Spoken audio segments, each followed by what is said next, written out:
تو وہاں سے اندر میرے کوشچن پیدا ہوا کہ ذرا کھوج لگا کر دیکھوں کہ ہم کیسے پہنچے، کب پہنچے، پہلا کون سا آدمی آیا. تو پھر جب میں نے تھوڑا سا دیکھا تو ڈفرینٹ کہانیاں سامنے آتی رہی.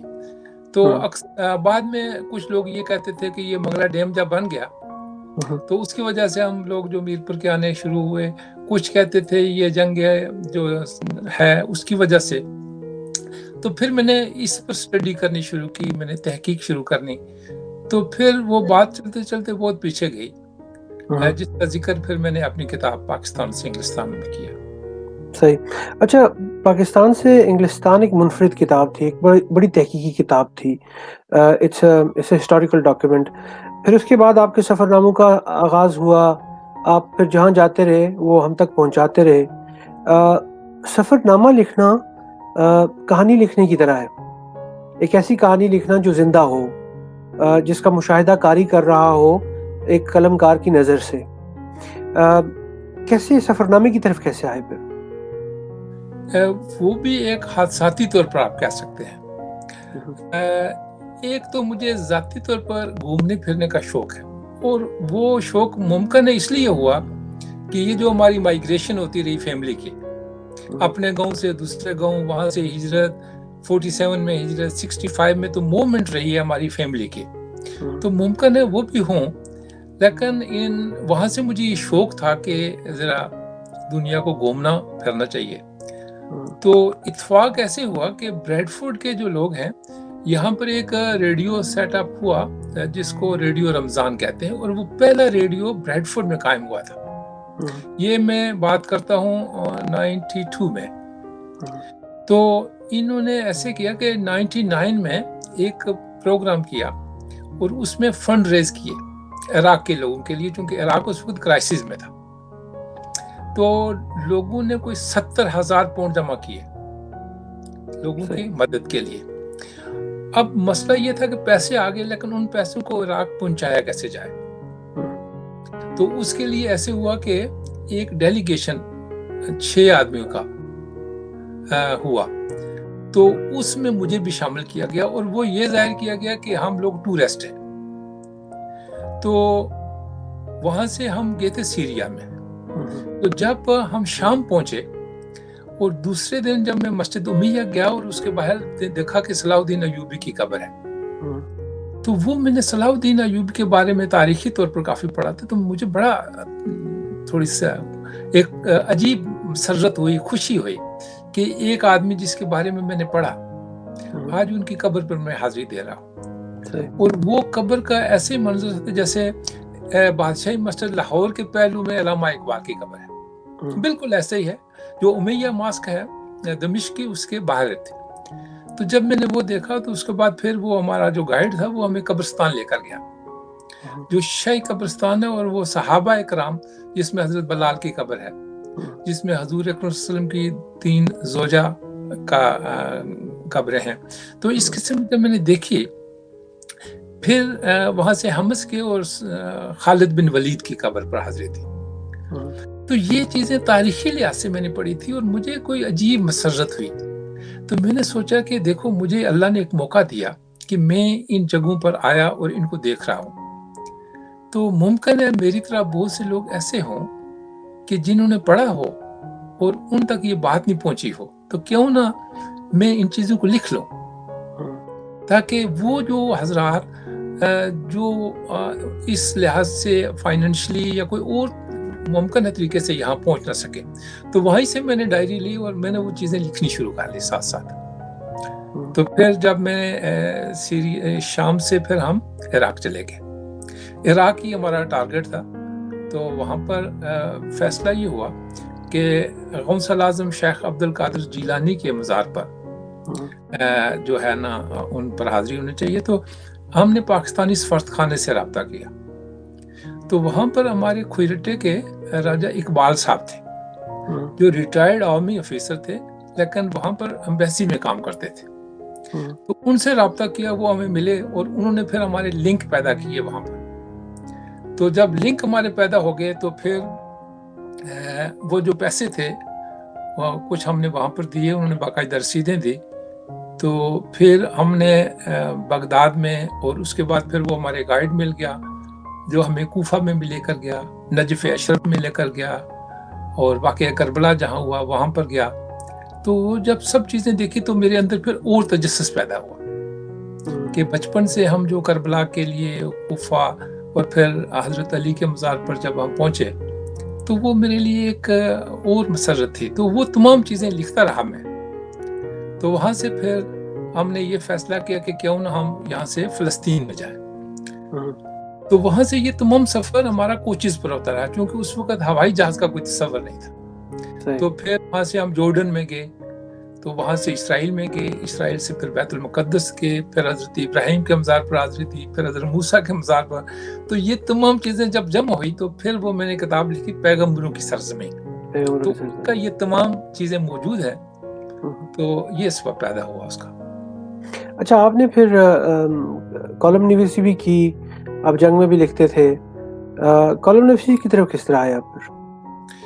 میں بنیادی طور پر آپ مجھے کہہ سکتے ہیں کہ میں مورخ ہوں بنیادی طور پر، یعنی یہ تجسس جس کے اندر تحقیقی لحاظ سے ہوں، کیونکہ جو میرے سفر نامے ان میں بھی یہ تحقیق کا مادہ ہے. تو برطانیہ میں ایسے ہوا کہ روزنامہ جنگ والوں نے کہا کہ ہمیں ایک ایسا آدمی چاہیے کہ جو ایشیائیوں کی تاریخ کو تھوڑا سا جمع کر لے. تو میں نے بھی نوٹ کیا کہ ہماری جو فرسٹ جنریشن تھی جو یہاں برطانیہ میں آئی، وہ آہستہ آہستہ آپ عمر کے اس حصے میں چلے گئے تھے کہ وہ آہستہ آہستہ کچھ کی ڈیتھ ہو رہی تھی، کچھ ڈسپیئر ہو رہے تھے. تو پھر میں نے ان لوگوں کے کہانیاں لکھنی شروع کی. تو ہر ہفتے جنگ میں اس کا کالم کا نام تھا ولایتی، کیونکہ ہم لوگ جو انگلستان میں لوگ رہتے ہیں ان کو ولایتی کہتے ہیں، ولایتی. تو وہیں سے وہ کالم کا نام ہوا. تو بنیادی طور پر وہ سچی کہانیاں تھیں. لوگ جو اپنے بتاتے تھے کہ وہ کیسے آئے، کیسی مشکلات تھی. تو اس کا جو پس منظر یہ تھا، یا میرے ذہن میں مقصد یہ تھا کہ اپنی جو تاریخ ہے، یہ وربلی تاریخ بڑی امپورٹنٹ ہوتی ہے قوموں کے لیے. تو وہ میں نے سوچا تھا کہ محفوظ ہو جائے. وہ اللہ کے فضل سے میرے پاس کوئی 200 سے زیادہ ہے ان پرانے لوگوں کے جو اب تقریباً ان کی ڈیتھ ہو گئی ہے، وہ میرے پاس محفوظ ہیں ان لوگوں کی کہانیاں. بلکہ اس میں ڈیفرنٹ تھا. مثلاً ایک آدمی کا میں نے انٹرویو کیا تھا، وہ بس سے آیا یہاں پر. ایک آدمی کا انٹرویو کیا جو کوئٹے سے بس میں بیٹھا. ہاں، اس نے مجھے بتایا کہ کوئٹے میں کھڑا تھا، ایک بس آ کر کھڑی ہوئی، تو وہ وہاں پر پولیس افیسر تھا. تو اس نے پوچھا یہ کیا ہے، تو انہوں نے کہا کہ یہ لندن سے آسٹریلیا بس جاتی ہے. تو یہ پوچھا اس نے، تو انہوں نے کہا کہ 6 months کا یہ ایک روٹ ہے، 6 مہینے لگاتے ہیں. تو انہوں نے کہا کب آؤ گے، تو انہوں نے کہا کہ 6 مہینے کے بعد فلاں تاریخ. تو وہ آدمی تیار ہو کر وہاں چلا گیا. تو وہاں پر بس میں بیٹھا اور کوئٹے سے بس پر بیٹھ کر یہاں لندن تک آیا. تو اس کے ساتھ کہانیاں لوگوں کی تھی دلچسپ. ایک بریڈ فورڈ میں بہت ہی مشہور دکان تھی، بک سینٹر، کتابوں کی افتخار صاحب تھے. تو قریشی صاحب خود بس پر آئے اور وہ تہران سے بس پر آئے اور ان کے پاس کرایہ بھی نہیں تھا. جب لندن میں پہنچے تو انہوں نے ایسے ان سے کیا کہ ان کو آدھار پر ان کے پاسپورٹ رکھے اور ان کو کہا کہ جاؤ مزدوری کرو، پیسے کما کر ہمیں دے دینا. تو لوگوں کی دلچسپ کہانیاں میرے پاس آئی، تو وہ پھر جمع ہو گئی میرے پاس. تو وہ جو جتنے بھی کالم ہیں اس کا بنیاد یہ تھی. اور اس کے اندر ایک سوشل سٹوری ہوتی تھی جو آپ ڈسکس کرتے تھے. بلکہ جس طرح آپ نے ذکر کیا، بلوچستان میں بھی جو لوگ بلوچستان کے رہنے والے وہ آپ کو اس بات کو کنفرم کریں گے کہ جو تفتان کی طرف سڑک جاتی ہے اس کو لنڈن روڈ ہی کہتے ہیں. اچھا کہ لوگ لندن کے لیے آتے تھے اس طرف سے. اچھا، یہ فرمائیے گا کہ پھر آپ کا اور میرا ایک کامن لنک بنتا ہے، اور وہ ہے محمود ہاشمی صاحب کا. جی، محمود ہاشمی صاحب سے ملاقات کرنے کے کچھ مواقع ملے، لیکن آپ بہت خوش نصیب ہیں کہ آپ ان کے تمام سرمایہ کو سمیٹنے میں کامیاب ہوئے. وہ اکثر کہا کرتے تھے کہ میرے بارے میں اگر پوچھنا ہے تو نظامی صاحب سے پوچھو. اور میں بہت خوش قسمت سمجھتا ہوں کہ اگر ان کا کوئی ایک انٹرویو ہے موجود ریکارڈڈ، وہ بھی آدھا، کیونکہ انہوں نے جب وہ آدھ میں پہنچے تو انہوں نے کہا کہ اس کو روک دیں، اور میں ان کو اپسیٹ نہیں کرنا چاہتا تھا، اس لیے میں نے ان کے حکم کے اوپر وہ انٹرویو وہیں روک دیا. لیکن وہی ایک آدھ گھنٹے کا انٹرویو ہے جو ان کا موجود ہے کہیں پہ بھی. ورنہ ان کے بہت لوگوں نے لکھا, ہمارے کالیگ ہیں فیضان عارف, انہوں نے لکھا اس کے اوپر, اور بھی بے شمار لوگوں نے لکھا. آپ فرمائیے گا کہ آپ کا اور ہاشمی صاحب کا کہاں سے تعلق جڑا پھر؟ جب میں یہ پاکستان سے انگلستان تک کتاب لکھ رہا تھا تو وہ بنیادی طور پر کہانیاں نہیں ہیں, وہ ایک تحقیقی اور ریسرچ کام ہے.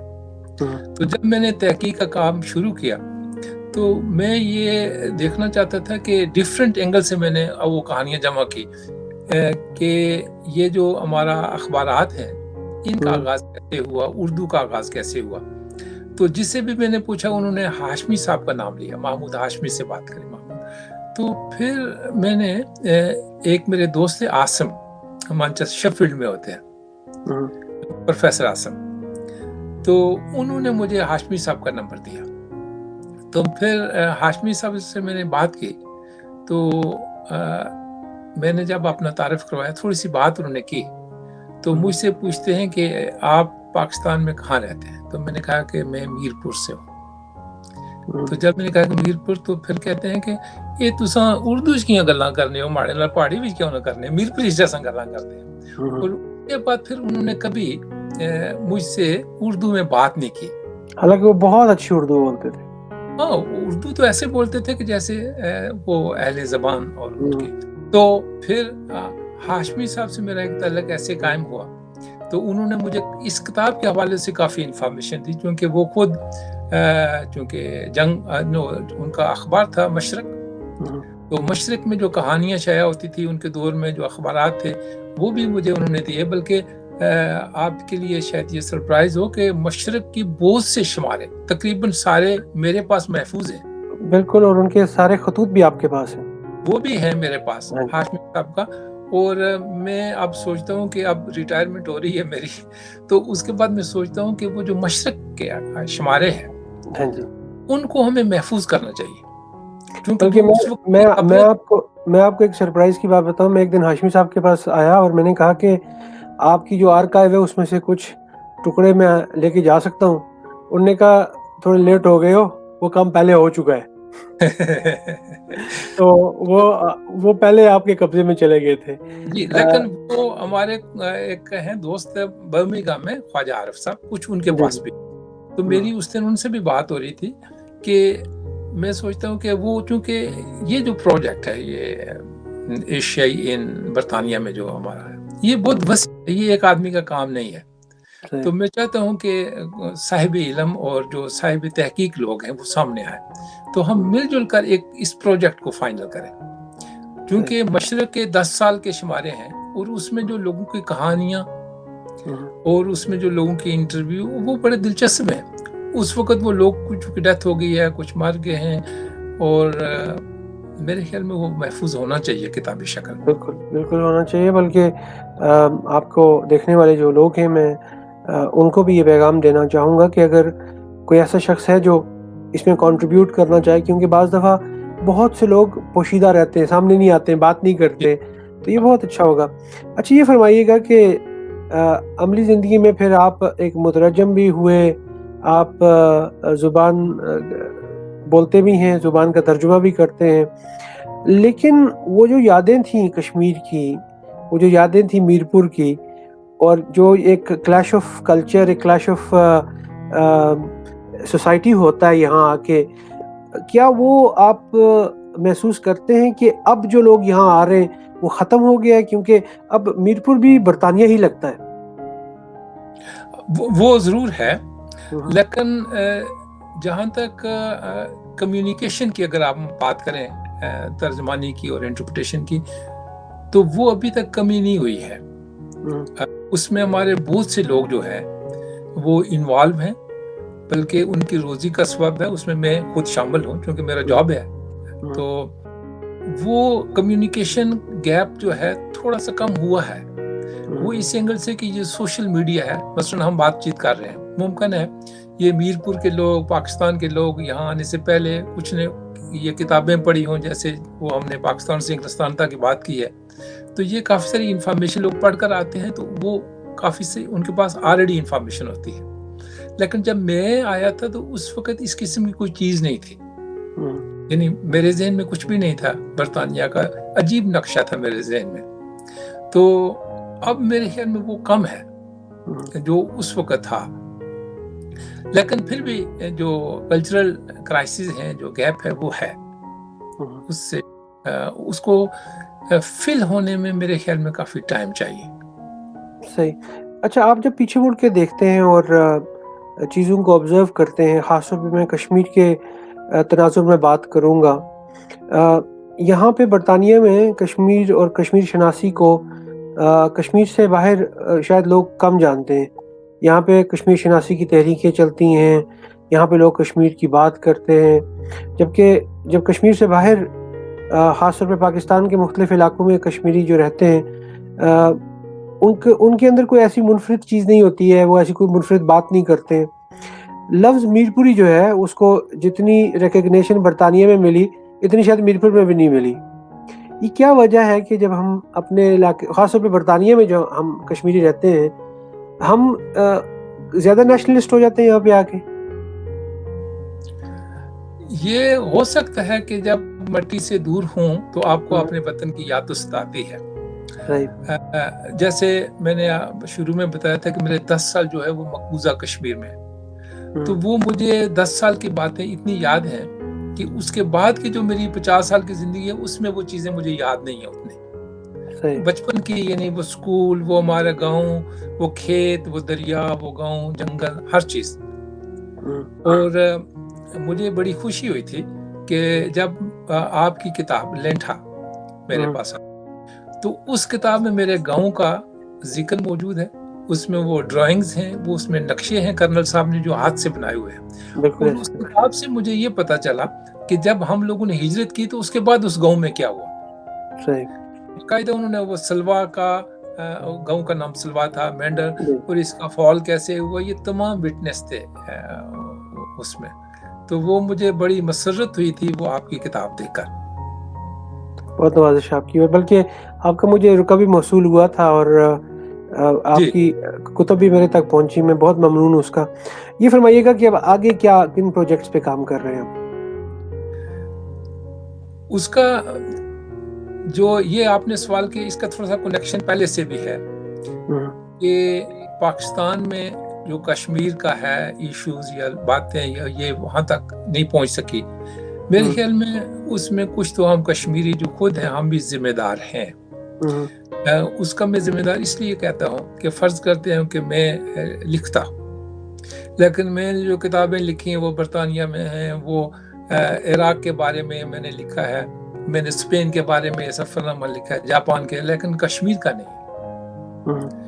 حالانکہ بحیثیت کشمیری مجھے اپنے مسئلے کو اجاگر کرنا چاہیے اور وہ میرا فرض بنتا تھا. ٹھیک ہے، لیکن ہم یہ سوچتے ہیں کہ نہیں یہ میں نہیں کام کروں گا، یہ انوار راجہ کا کام ہے. آپ کہیں گے کہ نہیں یہ شمس کا کام ہے، شمس کہے گا نہیں یہ حکومت آزاد کشمیر کا کام ہے. تو اس میں ہم جو ہے نا ایک دوسرے پہ جب ڈالتے تو کام نہیں ہوتا ہے. تو میرے خیال میں ہمیں جو ہمارا مسئلہ ہے، ہماری جو باتیں ہیں، اس کو اجاگر کرنا چاہیے ڈیفرنٹ پلیٹ فارم سے. اس میں اب تو میڈیا بڑا ایکٹیو ہو گیا ہے، اس میں یہ جو ابھی ہم بات چیت کر رہے ہیں یہ لوگوں تک پہنچے گی. اس کے بعد کتابیں جو ہیں، اگرچہ اب رجحان کم ہے کتابوں کا، لیکن پھر بھی ان کی ایک اپنی حیثیت ہے کتاب کی. تو لوگوں کو اویئر کرنے کی ضرورت ہے، لوگوں کو اپنا کیس پہنچانے کی ہے. جہاں تک انٹرنیشنل سطح کی کشمیر کی بات ہے، اس میں حکومتیں انوالو ہوتی ہیں، اور میرے خیال میں ہماری حکومتیں کافی حد تک ناکام ہیں اس لحاظ سے. ایون کہ جو ہمارے برادر ملک سے، میں نے مڈل ایسٹ میں ٹریول کی ہے، لیکن وہاں پر جیسے ہم فلسطین کے لیے بہت ہی جوش و خروش ذکر کرتے ہیں، کشمیر کا ذکر آپ عرب میں نہیں کریں گے، کہیں نہیں سنیں گے. اور وہ ناکامی میری اور آپ کی نہیں ہے، وہ حکومت کی. بالکل میرے خیال میں ایسے ہے. اور بلکہ میں اس میں تھوڑا سا اضافہ کرنا چاہوں گا آپ کی اجازت کے ساتھ کہ ہم شاید خود میں اتنے ناکام ہیں، اپنی ذات میں اتنے ناکام ہیں کہ ہم ان ناکامیوں کو بھی دنیا کے سامنے آ کے بیان کرتے ہیں. ہم نے کبھی اپنی کامیابیوں کا بھی ذکر نہیں کیا کہیں. اور یہ ناکامی کی وہ پستی ہے کہ جس کے منبر پہ کھڑے ہم اپنی شناخت کو پہچان دینے کی کوشش کر رہے ہیں. آپ سے بات کرنے کا جو سلسلہ ہے یہ اگر جاری رہے تو پوری رات رہ سکتا ہے، لیکن اور چونکہ ایک کہانی نویس سے یا ایک رائٹر سے بات کرنے میں بہت لطف آتا ہے، اس کے الفاظ اس کے پڑھنے والوں کی امانت ہوتے ہیں۔ اور آج میرا یہ وعدہ تھا اپنے دیکھنے والوں سے کہ آپ سے ملاقات ہوگی اور انشاءاللہ مزید آپ کے ساتھ نشستیں ہوں گی۔ میں اپنے ہر مہمان سے کچھ سوالات کرتا ہوں جو آپ سے بھی کرنا چاہوں گا۔ وقت پیچھے کیجئے اور اگر آپ اپنے بچپن میں چلے جائیں تو بچپن میں کون سی ایسی ایک چیز تھی جو آپ کو بہت ہی ستاتی ہے، آپ کو لگتا ہے کہ وہ کرنا چاہیے تھا، نہیں ہو سکا؟ بنیادی طور پر تو جو میرے ساتھ ہوا وہ حالات، اس میں میری ذات کا، یہ میرے خاندان کا کوئی ہاتھ نہیں تھا۔ یہ مثلا ہجرت کرنا، ایک بار ہجرت، دوسری بار ہجرت کرنا، یہ حالات ہی ایسے تھے۔ اور میں بعض اوقات سوچتا ہوں کہ جتنے مواقع آزاد قوموں کو ملے، ممکن ہے اگر میں برطانیہ میں پیدا ہوتا یا امریکہ میں یا ان ترقی یا ملکوں میں جہاں پر وہ ایجوکیشن کا ایک ڈیفرنٹ نظام ہے، جو چیزیں ہیں، اور اگر اس قسم کے پڑھنے کے اگر ادھر نہ ہوتا تو جو پاکستان کے اچھے ادارے ہیں جہاں پر یہ لوگ پڑھتے ہیں، تو وہاں پر پڑھتے تو ممکن ہے ہمیں مختلف قسم کی ایبلٹی اور نالج ہوتا، کیونکہ ہم وہ ٹاٹ پر بیٹھ کر پڑھنے والے لوگ ہیں، اور ایسے تھے کہ جہاں پر نہ پانی انتظام تھا، نہ کچھ تھا، بلکہ ٹیچر بھی نہیں آتے تھے اسکول میں، بعض اوقات ہم بیٹھے بڑے خوشی سے گھر چلے جاتے تھے۔ تو وہ اس قسم کی جو ناکامیاں ہیں، جو اداسیاں ہیں، وہ بعض اوقات میں محسوس کرتا ہوں۔ اور پھر جو میں اب لکھتا ہوں، اب میں پڑھتا بھی ہوں، لیکن جب پڑھنے کی عمر تھی اس وقت یہ چیزیں مجھے میسر نہیں تھی۔ مثلاً میں جب پڑھنے کا ہوتا ہے، میٹرک پڑھتے ہیں آپ، یہ کالج میں پڑھتے ہیں، کبھی ناول پڑھنے کا موقع نہیں ملا، افسانے، کیونکہ حالات ہی اس قسم کے، کچھ فائنینشیل بھی ہوتے ہیں، کچھ ہماری کتابیں بھی نہیں ہوتی۔ تو میں ذاتی محسوس کرتا ہوں کہ میری جو تحریروں میں کمی ہے، اس میں ایک یہ بھی ہے کہ میں نے اپنا جو اصل لٹریچر ہے وہ کم پڑھا ہے جب پڑھنا چاہیے تھا۔ تو وہ ایک میں ذاتی محسوس کرتا ہوں، ممکن ہے ڈیفرنٹ اینگل سے اس کو دیکھتے ہوں۔ صحیح۔ اچھا، آپ کے کام کے اوپر مقالہ جات بھی لکھی گئے ابھی حال ہی میں، جی، اس بارے میں کچھ بتائیے گا کہ آپ کی کن کتابوں کے اوپر مقالہ جات لکھے گئے؟ جو سب سے پہلا مقالہ لکھا گیا تھا وہ میرپور جو ڈگری کالج ہے، وہاں کی ایک طالبہ تھی، تو اس نے لکھا تھا، ایم اے اردو میں کر رہی تھی، تو وہ اس نے لکھا تھا یعقوب نظامی بحیثیت نثر نگار۔ تو اس کے بعد پھر اسی تقریباً ملتے جلتے ایک زمانے میں وومن یونیورسٹی جو لاہور ہے، وہاں کی ایک لڑکی نے اس کا ایم فل کیا تھا، تو اس کا تھا کہ یعقوب نظامی بحیثیت سفر نامہ نگار، تو اس نے ایم فل کیا تھا۔ اس کے بعد پھر ایک لڑکی ملتان کی ہے، اس نے میرے صرف ایک سفر نامہ مصر کے بازار پر، وہ ایم ایس وہ اس نے کمپلیٹ کیا ہے۔ اور پچھلے ہفتے ہی ایک مظفر آباد کی لڑکی ہے، اس نے مانسرا یونیورسٹی سے جو ہے، تو سعدیہ جان لڑکی کا نام ہے، تو اس نے وہاں سے یہ کیا ہے، ایم فل کا مقالہ مکمل کیا ہے۔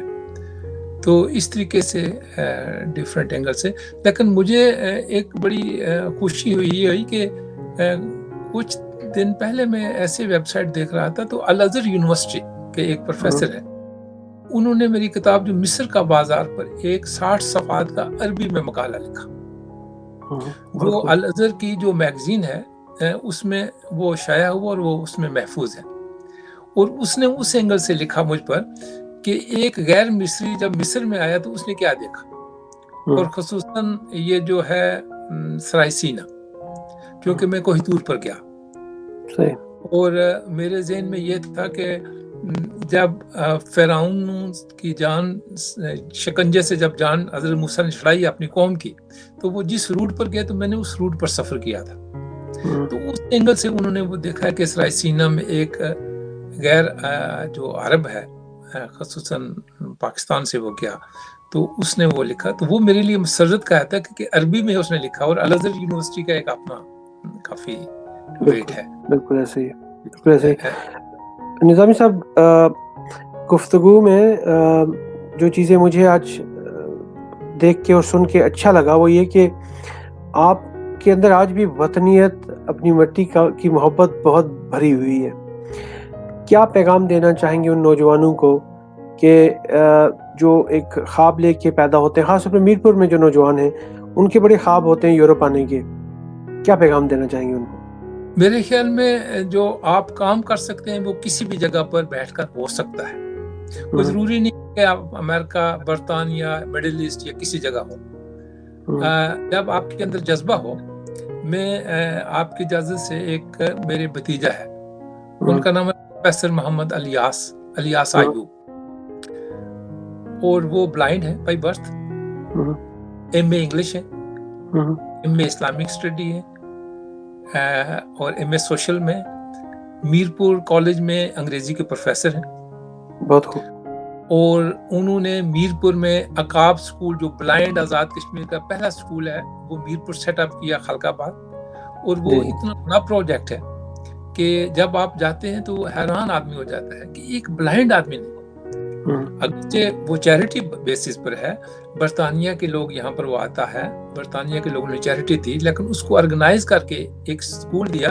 اور اس سکول سے اس وقت تک کوئی تقریباً 15 بچے ایم اے کر چکے ہیں، نہیں بی اے کر چکے ہیں. میرے خیال میں 1-2 ہے، کچھ ایف اے ہے. یہ 2000 میں قائم ہوا تھا، آج 20 سال میں یہ پروجیکٹ اس وقت کامیاب ہو گیا. تو یہ اس لیے میں نے مثال دی ہے کہ ایک بلائنڈ آدمی کے اندر جذبہ پیدا ہوا کہ جو میری طرح کے بلائنڈ لوگ ہیں ان کے لیے میں کام کروں، تو وہ کامیاب ہے اس وقت تک. بلکہ ابھی حکومت پاکستان نے اس کے کام کو دیکھ کر اس کو ستارہ امتیاز کے لیے منتخب کیا. جو بالکل ایسے ہی ہے، بالکل ایسے ہی ہے. تو آپ سب کو اس بات کی بہت مبارکباد ہو. یہ ایک بہت بڑی اچیومنٹ ہے. میں بالکل میں یہی کہہ رہا ہوں کہ یہ ہم سب کی اچیومنٹ ہوتی ہے. جی، اور اگر وہ ایک بلائنڈ آدمی وہاں پر رہ کر، اسی جگہ رہ کر یہ اتنا کام کر سکتا ہے، تو ہم جو لوگ اپنے آپ کو ایبل کہتے ہیں وہ اس کے سامنے ڈسیبل ہے. ہمیں چاہیے کہ ہم اپنے فوکس کریں، کیونکہ جب تک ہم کسی کام کے لیے فوکس نہیں کریں گے، ہماری ایک یہ بھی پرابلم ہو جاتی ہے کہ ہم آل راؤنڈر ہو جاتے ہیں. مثلاً آپ کا جو پس منظر ہے زیادہ ٹیلی ویژن، ریڈیو، ساؤنڈ سے اور ان چیزوں سے زیادہ اخبارات سے ہے. تو اگر میں دیکھوں کہ آپ کرتے ہیں تو میں بھی کل شروع کروں، تو وہ غلط بات، وہ اس لیے کہ میرا وہ فیلڈ نہیں ہے. ٹھیک ہے، ہر آدمی اگر اپنے فیلڈ میں کام کرے تو میرے خیال میں ہم کامیاب ہو سکتے ہیں. بالکل. تو میرے لیے میں صرف یہی کہتا ہوں کہ ہر آدمی کو اپنی زندگی کا ٹارگٹ فکس کرنا چاہیے، ہمیں کیا کرنا چاہیے، اور اس کے مطابق جدوجہد کرنی چاہیے، اور اللہ تعالیٰ کامیابی انسان کو دے دیتا ہے. بہت بہت شکریہ نظامی صاحب، آپ نے آج ہمیں وقت دیا. آنے والے دنوں میں آپ سے پھر بات ہوگی. اپنا بہت خیال رکھیے گا. خواتین و حضرات، یہ تھے ہمارے ساتھ یعقوب نظامی صاحب ریڈ فورٹ برطانیہ سے.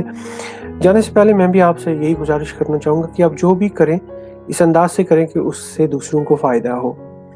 اگلے ہفتے ایک اور مہمان کے ساتھ جلد حاضر ہوں گا. تب تک اپنا بہت خیال رکھیے گا.